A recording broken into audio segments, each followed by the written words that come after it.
లోక్సభ ఎన్నికల ఫలితాలు తీవ్ర ఉత్కంఠ రేపాయి. ఎగ్జిట్ పోల్స్ అంచనాలను తలకిందులు చేస్తూ అసలు రిజల్ట్ వెలువడ్డాయి. ఓటర్లు ఏ పార్టీకి స్పష్టమైన మెజారిటీ ఇవ్వలేదు. దీంతో ప్రభుత్వ ఏర్పాటులో ప్రాంతీయ పార్టీలు కీ రోల్ పోషించే అవకాశం ఉంది.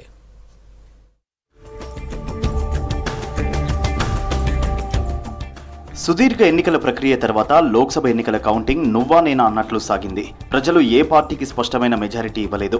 బీజేపీ కాస్త ముందంజలో ఉన్నప్పటికీ ప్రభుత్వాన్ని ఏర్పాటు చేయడానికి కావాల్సిన పూర్తి మెజారిటీ మాత్రం సాధించలేదు. ఓవరాల్ గా ఫలితాల్లో ఎన్డీఏ లీడ్ లో ఉంది. మొత్తం 7 విడతల్లో 543 ఎంపీ స్థానాలకు ఎన్నికలు జరగగా ఇండియా కూటమి, బీజేపీ మిత్రపక్షాలు హోరాహోరీగా పోరాడాయి.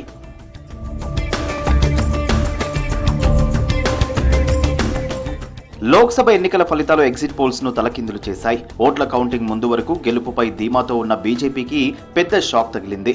400 ఎంపీ సీట్లలో గెలుస్తామన్న మోదీ గ్యాంగ్ నమ్మకంపై ఓటర్లు గట్టి దెబ్బ కొట్టారు. దీంతో ఎన్డీఏ కూటమి సీట్లు ఆధిక్యం క్రమంగా తగ్గుతోంది. అదే సమయంలో ఇండియా కూటమి పుంజుకుంది.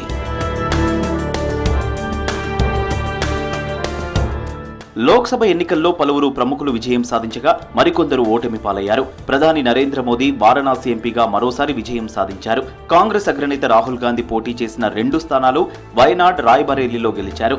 మండి నుంచి బీజేపీ అభ్యర్థి కంగనా రనౌత్, డైమండ్ హార్బర్ ఎంపీగా టీఎంసీ నేత అభిషేక్ ముఖర్జీ విజయం సాధించారు. యూపీలోని మధుర నుంచి పోటీ చేసిన హేమమాలిని గెలిచారు.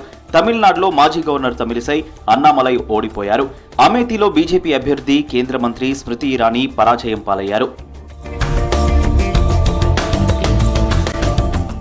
పార్లమెంట్ ఎన్నికలతో పాటు జరిగిన పలు రాష్ట్రాల అసెంబ్లీ ఎన్నికల ఫలితాల్లో మిశ్రమ ఫలితాలు వెలువడ్డాయి. ఏపీలో ఎన్డీఏ కూటమి భారీ విజయం సాధించింది. ఒడిశాలో సర్కార్ ఏర్పాటు చేయబోతోంది బీజేపీ.